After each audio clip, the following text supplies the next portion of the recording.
What's up, CCT? It is your man, Joe Blackburn, coming at you live. I'm in Hong Kong, everybody. I'm in Hong Kong. Never been here before. I've got a wonderful opportunity to get to meet the Aenco team. We got Darran, Louis here with us. Hi, hi everyone. I'm proud to be here. I just can't wait to tell you all about this. There's a reason we're going to get all of this. Don't worry, we're going to get there. It's also late. I know back home when most people are watching me, it's 2 or 3 o'clock in the morning. So I apologize. But I'm glad that we will have a few watchers. Jeff, who's actually in the room, is one of the watchers. 4 people right now. It's going to be okay. I like it. All right. Also, we're going to get the opportunity to talk to the CTO. First and foremost, Darran is the co-founder, and we have Jeff Tipton. He's the CTO. He'll be on. I call him Indiana Crypto. You'll see why in a second. Don't spoil it. All right. But in the meantime, let's have a little bit of fun, Darran. We're going to talk a little bit about your project and what you guys are doing, why I'm here in general. All right. First and foremost, full disclosure, although I have not been paid anything, he did fly me over here to have this conversation. And I am very grateful. Flew me business class. I got sleep. It was great. Took a few night pills, and I mean, all of a sudden I'm in Hong Kong, right? Sure. But I spent the last day. I had a really good opportunity just to walk around, Hong Kong and have some fun. And fortunately today we showed up, right? And you're here. Absolutely. We had breakfast this morning. Jeff, who's been a member of CCT for a long time, the other Jeff, but we'll talk about him. I'm still trying to get him on camera. That'll be one day. You're not getting out of that. 6 inches of water, right? Never mind. All right, so let's go ahead and get started. We're going to have a little fun. As I told you before, this is very loose, and I want to make sure that my community gets to see the Darran I've got a chance to see. Same thing goes for Jeff when you come on. Please feel free to talk about what you want. But we'll start with this. Yeah. What is your project? Sure. So yeah, thanks for being here, and thanks everyone for timely watching us at 2 a.m. In the States. So yeah, so my name is Darran Louis, one of the co-founders of Aenco. We're very excited to share our story with you here today. Maybe a little bit about my background first. So for many years I worked in the banking industry. For most people, the boring finance side of things. We did a lot of investment banking activities in the past, and in particular, we invested a lot in the healthcare and medical space. It's a very meaningful sector for us. It changes people's lives. It creates a very deep impact for people, and it actually relates to people on a personal level in many different countries. So one of the things we've been working on in the last 2 years is creating Aenco, which is actually a blockchain company, but supporting a certain subsector project, which includes healthcare sector. So awesome. So to be specific, you're focusing right now your focus as a project is on the healthcare. Correct. Okay. Correct. All right, continue. I'm sorry. So we have technologies we actually be customizable for a lot of businesses. We have people coming up to us and say, "Look, could you support anything that's non-healthcare as well?" So yes, the answer is yes. Our blockchain actually supports a much wider industry than just the healthcare. At the moment, this is kind of where you guys are geared towards. Is that correct? Correct. Cool. So our in-house expertise is always a little bit in the financial side and healthcare. So actually, to make people understand it, the way to actually visualize this is actually an umbrella that encompasses finance, healthcare, and blockchain under one umbrella, and that's what we're focused on at the moment. Yeah. Absolutely, and not to interrupt you, but as many of you, some of y'all are newer watchers, but as a lot of you people have kind of watched my development and who I choose to go on lives with and why I'm on live with them, you understand. I try to pick projects that are expanding blockchain and that are gearing us into an applicable and a real world application type of environment. I mean, we want these blockchains to be used by real people and real businesses. And this is one of the reasons why I'm here. So when you invited me, one of the first things that I thought was, when can it be used? What is it going to be doing? And of course, as I started getting the project, I'm like blown away. I was so excited. And so then you invited me to come here. I'm here now. Sure. One of the things I told you is I'd do an interview with you. What I want you to explain to them that you've been able to portray to me is why should you exist? Yeah. Right. Yeah. So if you want to kind of go into a little bit of detail, tell us what you're doing, like what is the actual factor that you're going to be changing? What's the key? Sure. So maybe let's start off with some of the problems we're seeing in the industry, right? So we have various different communities that have approached us in the last year or two. We have research community groups coming up to us and say, look, we wanted to be able to share research. These are people who work in universities. These are people who work in academic institutions and also private research institutions who are coming up to say, look, is there a way we can share our medical data? Is there a way we can share our research data so that we can use it to train our artificial intelligence, so that we can use it to drive disease predictions? And at the moment, if you look at the research industry at the moment, blockchain has caught up very slowly in terms of supporting research. So, so this community came to us. These are people working in the university. And said, could we help build them applications that allows them to use blockchain to facilitate sharing of research, and in so doing create the economy to incentivize people in sharing their research. And, I like that. Yeah, and most people in the research industry would know they are short of funding. So everyone's being challenged by research. What a perfect place to start, right? Exactly. I like it. Okay, so you mentioned that you already have some universities that have been in contact with you. Correct. Right. Can you tell us a little bit? I mean, are you allowed to talk about that? Sure. Yeah, absolutely. So in Hong Kong, we have two major universities here. So Chinese University and University of Hong Kong. Both of them have medical schools here in Hong Kong. In fact, the only two universities have medical schools here in Hong Kong. Both medical schools are in the top 50 global medical schools around the world. Absolutely. So we're working very closely with the people there. A lot of our advisors, who's also on our website, came from these two major universities. Sure. They are real life people. They're doctors, they're clinicians, they're researchers. We also work very closely with research groups based on an academic institution in the United Kingdom as well. That we can disclose in due course. Sure. Basically, this will be our starting point for this particular project in actually helping them to share research and drive some of these projects. I love that. When he told me all this stuff earlier before we were on camera, the things that I related to was that there were people reaching out to him for this project, which shows that there was an actual need. It wasn't, I mean, although I really encourage people to be innovative and go and find the eventual holes, there's a hole being fixed because there's actual requests for help. Correct. Absolutely. And I just think that's just so specifically important in regards to the success of a project. I got a chance to know the team already, so I believe in these people, but especially this today, I mean, just been super impressed. All right, so let's kind of roll that into what you guys are trying to do next. Like, you got, right now you're in pre-sale. Sure. Right? Sure. So then that lasts until when? So our pre-sale started already. It lasts till end of August, and then on 1st of September, that will be the ICO crowd sale. That also lasts for about 4 weeks and take us till the end of September. We are already signed up with certain exchanges that are, again, fully disclosed on our website. Sure. Yep. Our token will be fully listed in the first week of October, and then shortly thereafter, before the end of the year, we'll be announcing releasing our blockchain into our testnet. We'll be inviting the community to come and test our blockchain for us before the end of the year, so that we aim for live launch in Q1 2019. Cool. Live launch, Q1. I like it.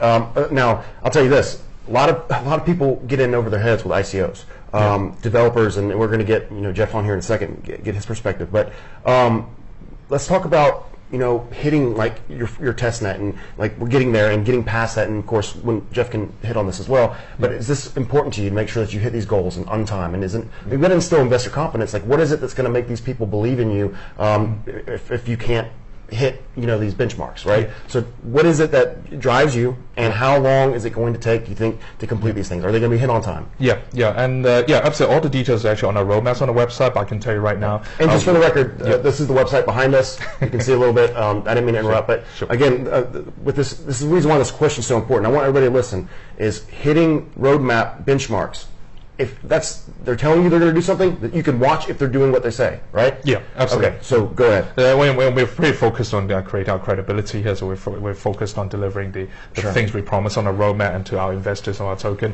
One of the things we obviously, other than the blockchain being launched into the testnet and the live, is also the application that we build around it. We are a financial solutions platform as well. We have a number of pillars of technologies that focuses on supporting other ICO projects, supporting liquidity in the ICO projects. We're building our own exchange, our own smart wallet that drives a lot of these activities as well, and all of this will be released over the course of Q4 to 2019. You're saying the right things. I'll put it that way. Sure. I'm sold. Sure.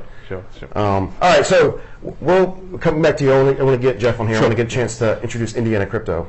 You give me a second. All right, so we'll bring Darran back on here in a second. Thank you, Darran, for the time right now.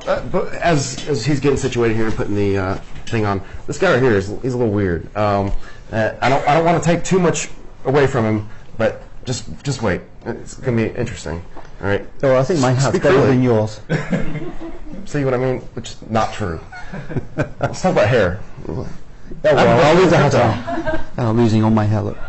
Got him. All right. Jeff, first, thank you for sitting down with us. Nice to be here. I've been very actually, impressed. nice for you to be here because I'm already here. See, I told you. Yeah. This guy's crazy. Don't even want to get me started. Very rarely do I meet people who can out-talk me, and this guy is just—he's got. I can keep trying. Yeah. You just talk. Go. Right. Oh well. Are you going to introduce me? Yeah, I'm you got this. I'm the CTO at Actually, hold Aenco. on. This is Jeff Tipton. He's the CTO. Still in your spotlight now. See how I took that away from you? I called him and dubbed him Indiana Crypto because of the hat, but he's also he's fun. This guy's fun to be around. Just tell us a little bit about yourself, where you're from, how you got started in crypto, and what you do with it. Okay. Well, I'm English, and I came to Hong Kong over 30 years ago. So I basically cut my teeth in IT and technology, developing applications. I developed the first game on a VIC-20 years ago, so you can see how old I am, but I'm not going to give you any clues. I can So I worked my way through quite a few things like retail and stock market companies in Hong Kong. If you check my LinkedIn, you'll see that everything's pretty open. And then I came into crypto by starting up some mining operations, actually. I built a load of rigs, GPUs, sourcing the graphics cards, setting them up in my back room. Girlfriend playing hell because they're so loud and hot. Right? And Hong Kong's already hot, right? It's hot. Look, I'm from Louisiana area, and it's humid, but China's got it. I mean, excuse me, Hong Kong's got it. Yeah, it's hot here. So during that time, do some blockchain development, a lot of research, and I found that there's a big shortage of IT people that really understand blockchain. I was surprised. So it made me stand out because it clicked. It makes sense to me. And I can vouch for that. I've got a chance to kind of hear some of your ideologies and your blockchain theory. I've just been so impressed, and that's for another discussion. I would love just to have you on just to talk about that one day. Sure. But for specifically here with the project, yes, sure, you're the CTO. You got, I'm sure you have a lot on your plate right now. People working for you, all sorts of things. What's kind of going on your side? Well, we're building the core foundation of the system. We've got to build from the core upwards, make sure everything's stable, bulletproof. We're using an already proven blockchain core for our system, which we'll announce later. I've got a good team, so I'm building, well, I have currently a good technical lead working with me. I've got a few guys, Isaac, Aaron, another guy coming on board soon called Simon. Those are our core guys. And we also have a partnership working with an offshore team, No Rest Labs. So there's two guys there that I talk to a lot, and I kind of quite appreciate as Patrick and Gallant. And those are some big names. I mean, people know Patrick. People know these people. So well, like you're a star, right? So you tend to not really realize it. I like it. And it's personal. You're friends with these guys, and you talk every day, and you don't really think of them as being up there or whatever. No. But we have a really good rapport. And in the development world, I mean, when you are surrounding yourself with people that are considered near the cream of the crop, and that goes for you too. You tend to really start establishing that credibility in the right spots, and that's something I think that you've just done phenomenally. Yeah, well, in the IT field, there's a certain bullshit filter that we identify, and we can communicate with our own type because we know this guy knows what he's talking about, this guy doesn't, and those guys get sidelined, and we build up a good core. So that's the way that things are going. In regards to our blockchain, what we're developing, right? So if I look back on the history, there's a lot of things which are you can switch the tab if it's visible. Right. As you can see, our blockchain core, we're bringing a few things in, but I have to a little bit so they can see. I have to mention that one of the problems for any IT system is getting users involved. And blockchain for most people is very complicated. It's like, what's a private key? What if I lose my key and I've lost all my money? Normally if you lose your bank card, you can go to the bank and get a replacement. So we're looking at a lot of those kind of engagement problems and solving them at the core. So certain things like CryptoKitties brought down the Ethereum network. Absolutely. Which meant the problem is that it can't handle capacity because it doesn't eliminate data. Anything that's on that blockchain lives there forever. Absolutely. So we're building in certain basic principles at the beginning, like decay, for example. So you can say, is this something that's going to live forever, or is this only going to live for a year, right? We're building that into the ecosystem. I love that. And so kind of explain a little bit about what's going on here. So this diagram roughly explains that... Who did this diagram, by the way? It's mine, but our graphics girl drew it because she's much nicer at graphics than I am. So over here you get the credit for it, just so well, the hex actually was one of mine because I drew the hex with the CEO to explain how we're positioning everything into the ecosystem. So it became a kind of a... And look how everything fits together. It's like it was designed that way. Right? Yeah. Interesting. So what this explains is all of the different parts of our blockchain core, really, what we're targeting. Like, for example, archiving. This is an interesting one. I won't go into everything because that's a bit straightforward. But archiving, you remember I talk about decaying ledger entries, smart contracts, things like that, transactions. They can disappear over time, or you can indicate that they disappear now. So you could make it almost a private blockchain if you wanted to do that. Right, so things disappear and you keep it secret. Archiving is one of what we call a master node archive, which means that anything that's deleted is not actually deleted. It's removed off the blockchain core, but it moves to an archive node. Okay. So it's there forever. Sure. So if you need to recover it back, you've got to pay for it. Right? So there's a cost involved, and then the owners of the archive node get paid or rewarded for their archive services.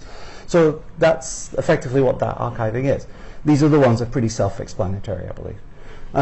Another area, authentication layer, although it's drawn a little bit not clear, you notice that we've got 3 guys here, 1, 2, 3. So we're introducing a concept called Trinity, which is a 3-factor authentication model. So normally you got your private key, but if you lose your private key, it's gone. If you go to a bank, like I mentioned before, you can ask the bank to give you back. If you use a three-stage method, you can basically regenerate any one of the keys by the other 2.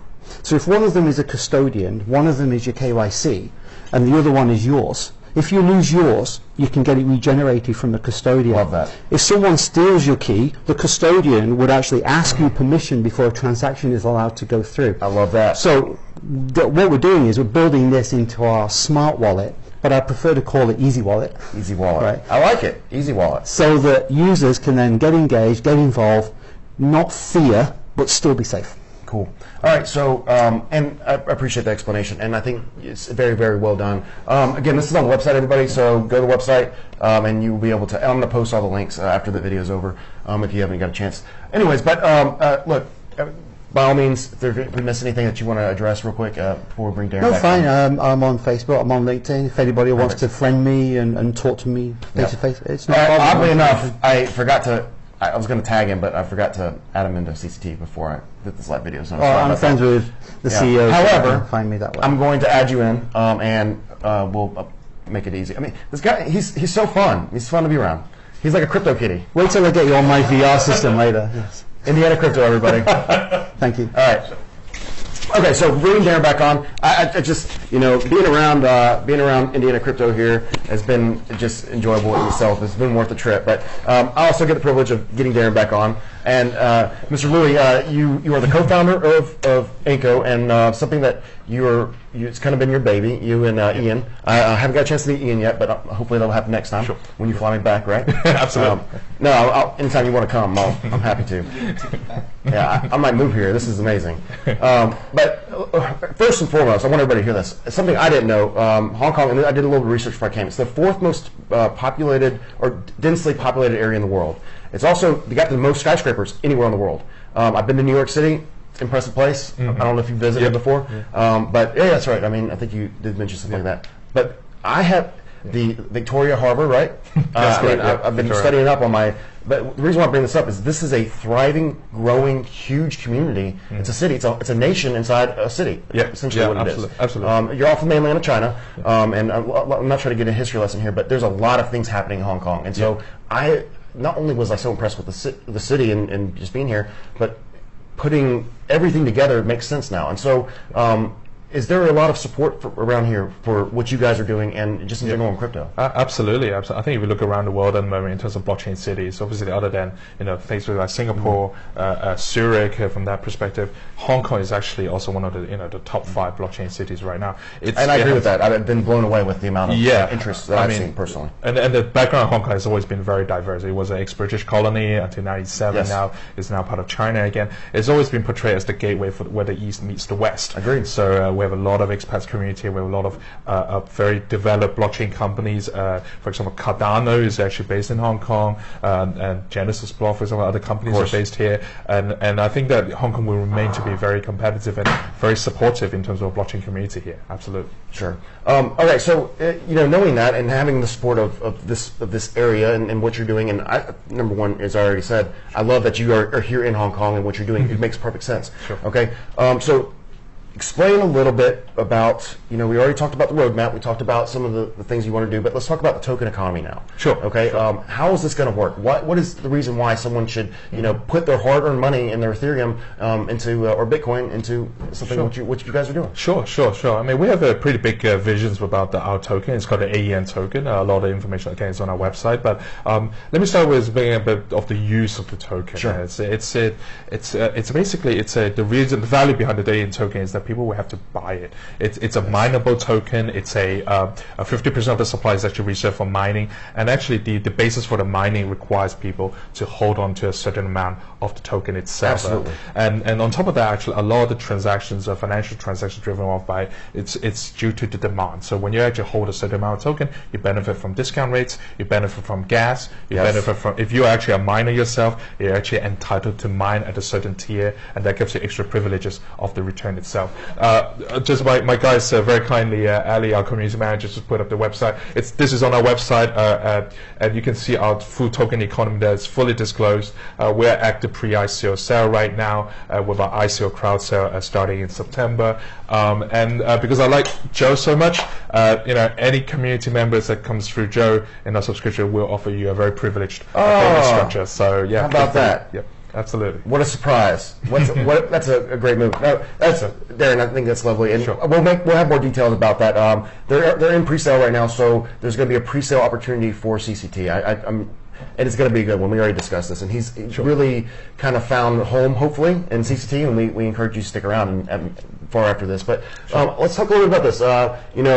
You're trying to raise a lot of money. Sure. All right. Yep. Number one, soft caps, $15 million. Yep. I mean, in this market, that's tough to do just for any ICO, let alone that's your soft cap, right? Yeah. At the very top of the screen, I think it was the top. You can see the how far you're along. You're 89% done. Correct. I mean, congratulations. That's a huge. Thank you. That's a huge accomplishment in itself. But you're moving into September 1st, which is going to be your actual your main public token sale, and you're trying to raise $60 million as your hard cap. Correct. Right? Maybe you get there, and of course, I wish you the best on that. But maybe you don't. But you need minimum $15 million. That's a big difference. Why? Yeah, so it's very much down to the number of projects we can support. So obviously, as I mentioned before, we have about 4 projects. We are supporting each of the independent ICO project. We're developing the blockchain application. All of them will be using our blockchain. We'll be using the Aenco blockchain to drive their project. With this soft cap, we'll be able to support those in the next 12 months. Obviously, with a much higher cap, we wanted to expand beyond just supporting 4 projects. Exactly. And we're looking at multiple times that kind of numbers itself. We want to do projects in Africa, we wanted to do projects in other parts of Europe, and in many different fields of healthcare as well. So those 4 projects is what we can achieve once we reach a soft cap. And I'm going to tell you, the way this was explained to me makes perfect sense too. Just to see the amount of things that they're going to be able to accomplish, it just makes sense. And we're going to do this again. I've already promised him another live video, so we can go a little bit. There's a lot of details that just simply we can't fit into this introduction. But this is something that I'm very proud of as a human almost, because there's so many good things you guys can do. So I look at this, and initially my concerns were $60 million a lot, especially in this. I've seen people do it. You've got the connections. There's a lot of people involved in your team. You have a spectacular team, and you feel free to talk about that. Sure. I just see it all coming together. And when you see at the end of the month, because you start on September 1st, you end at the end of the month, right? Yeah. 1 month long. Yep. We're going to keep track of this one, people. We're going to keep track of this one. Now, with as far as the pre-sale right now, something else, and I hate to put you on the spot this way, is discounts. And I know you just said that or not discounts, or bonuses, and airdrops. You've done these, the bounty programs, all this stuff. It's a lot of free tokens floating out there. Do you have lockup agreements? Tell me a little bit about how you plan on organizing this and making sure people's money isn't just thrown away. Sure. So most of our people who have subscribed so far for private and all the early stage of pre-sale are actually people who are very enthusiastic. I mean, these are people who want to hold on to tokens. Absolutely. They want to participate in the mining, because obviously our mining generally is driven off by the stake itself. So as soon as you unload your token, you won't be able to mine, for example. So actually, most of the enthusiasts who have subscribed so far are actually long-term holders. Although yes, we do have a certain lock-up arrangement in place, which we can disclose separately. A lot of it's actually also on our website already as well. Cool. But I think the idea is, so far, of all the people that we are actually subscribing in, do believe in our long-term story, and they don't. I mean, they believe that the value is not just 10 cents a token. They're looking at a huge appreciation in due course. But most of the people we have are long-term holders. Yeah. And I mean, and most people, especially in this market, they understand. You got to raise capital. I mean, you have a project. You're trying to accomplish a mission, right? Yeah. 50% is a lot. However, there's going to be an opportunity, hopefully, for CCT to potentially get in on that. We'll get the details sorted out before I offer that. That's not a referral link or anything along those lines. It's just simply, something I said, I like this project. You're still in pre-sale. Is there any way to collaborate here? And there is, right? So if you are interested in this project, there's going to be an opportunity for you to get in with some bonuses. Sure. Again, we'll get to that. We'll handle that before I leave. All right, but moving in, I like how you said it's really funny. If you look at the website, it says FOMO offering, first 24 hours. All right, it's a pretty cool way that you incorporated that. But after all this is over, and we've kind of already hit on this, after the ICO is over, what are you doing next? Yeah, so other than obviously sticking to our deliverables under our roadmap, is that we're going to be heavily marketing ourselves, obviously, around the world. So that's in addition to all the typical conferences we'll be in, but most importantly is delivering our message, delivering the value of what we're doing, the underlying blockchain, promoting the user base around the world. So I personally will be chatting a lot around the world on very short notice, I'm sure. I'd love to come to the States to visit as well. And but most importantly is actually getting our story out there as well. I agree with that. I've been fortunate to be brought the attention to this, but I wouldn't have known had a friend not told me about it. So I'm happy to be able to bring a little bit of extra attention. Hopefully, it'll become a lot of attention for you. But I'm telling you, I believe what they're doing is the right thing, and not just for like blockchain, just for being a human, but also they're propelling blockchain into the next step. As I already mentioned, there's a need for this. Like, people are calling and asking for help. I don't know if you're able to discuss it. You did mention this, but I don't know how much detail, and don't feel bad if you can't speak about it. But you told me about partnering up in the States with some things and places. Can you touch on that? Yeah, sure, absolutely. I can touch on it a little bit. Although I can't disclose names at the moment, but we are working with, other than the research institutions that I just told you about, which is one of the projects. There's a secondary project, which is a healthcare real estate fund. They're very exciting guys. They're looking to build accelerators, incubators in the States. I just really think so incredibly high of that idea. It's just really interesting to me. Yeah. Wait till you have. I'm gonna give another opportunity to go on and discuss things, and we can get some more additional information, but for now it's just so detailed, people. This is a very, very detailed project, and it really attracts me to this. Okay, so what have we missed? I mean, is there something else we should touch base on? And as Joe said, we'll disclose more information in due course. We have 2 or 3 other very exciting projects. One of them is in the pharmaceutical industry space, doing drug discovery. It's absolutely crazy. It has never been done before, using blockchain as an approach for drug discovery, which again we can disclose further in due course. But and incentivized too, correct? Absolutely, incentivized. Yes, absolutely. So it's another thing. I just love incentives. They're fun. All right, so check them out. Website. I'll let you talk about it, and I'll get the links too. Go ahead. Sure. Yeah. Our website's aencoin.com. So aencoin.com. Joe will kindly post all our links for us. We are reachable on Telegram, on Discord, on Twitter, and on most of we do a blog site on Medium as well. So feel free to come and join us. And our admins are always there to help. And just come and talk to one of us if you want to. Miss Allie, right? Yeah, absolutely. She's staying behind the camera. Anyways, all right. Well, it's been a pleasure. Come over here, Indiana Crypto. Get in. Hi, guys. All right. So I'll finish with this. Sure. That's kind of cool. It's like you had a mustache. A fantastic team. Honest, with integrity. They're doing things the right way. I'm proud to stay next to them in crypto, for crypto. But not only that, they flew me over here for free. So I mean, and we're going to take you out for some real Chinese food. Real Chinese food. I'm a little worried. I don't know. We'll see. I thought we were in Hong Kong. Real Hong Kong Chinese. There are no monkey brains. There we go. No monkey brains. All right. Until next time, CCT. Take care of the Cryptoverse. Take care. Bye.